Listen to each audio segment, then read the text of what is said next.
Good day, sir. This is my final exam in non-institutional correction, and I am Limuel Tabianosa, B-Screen 36. So, number 1, Section 4, Grant of Provision. So, this provision allows judges to grant provision to first-time offenders convicted of non-violent crimes, provided they meet certain criteria such as demonstrating remorse and willingness to participate in rehabilitation programs. Number 2 is the Section 5, the post-sentence investigation. So this provision, probation officer conducts a post-sentence investigation. As outlined in Section 5, this involves gathering information about the offender's background, including employment history, family circumstances, and substance abuse issues, to aid in determining suitable probation conditions. The number 3 is Section 6, Form of Investigation Report. The investigation report, as required by Section 6, it must include details on the offender's criminal history, social background, and any risk factors for reoffending.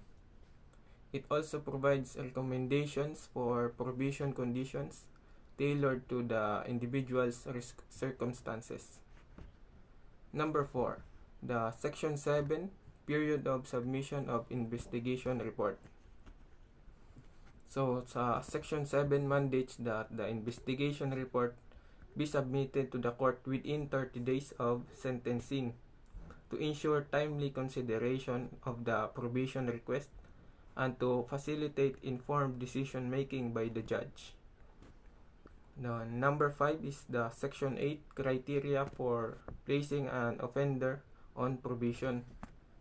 According to Section 8, the judges consider various factors when determining eligibility for probation, including the nature and severity of the offense, the offender's criminal history, and their potential for rehabilitation and community reintegration.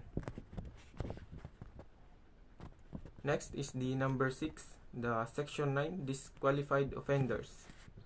Under the Section 9, individuals convicted of serious offenses such as murder or sexual assault are disqualified from receiving provision, as are repeat offenders with a history of violence. Then number 7, the Section 10, conditions of provision. The Section 10 specifies the conditions that may be imposed on provisioners, such as attending drug rehabilitation programs, maintaining employment, and adhering to a curfew. Then number 8, Section 11, effectivity of probation order.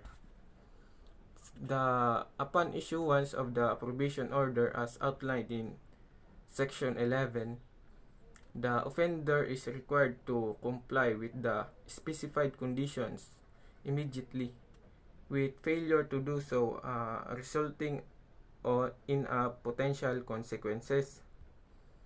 Then number 9 is the Section 12, modifications of condition of condition of provision.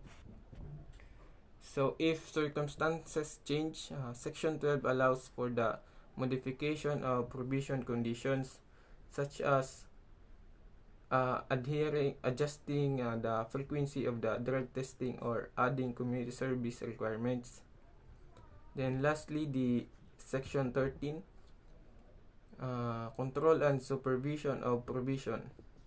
Probation officers, in accordance with Section 13, are responsible for monitoring provisioners, ensuring compliance with court-ordered conditions, and providing support and guidance to facilitate successful reintegration into society.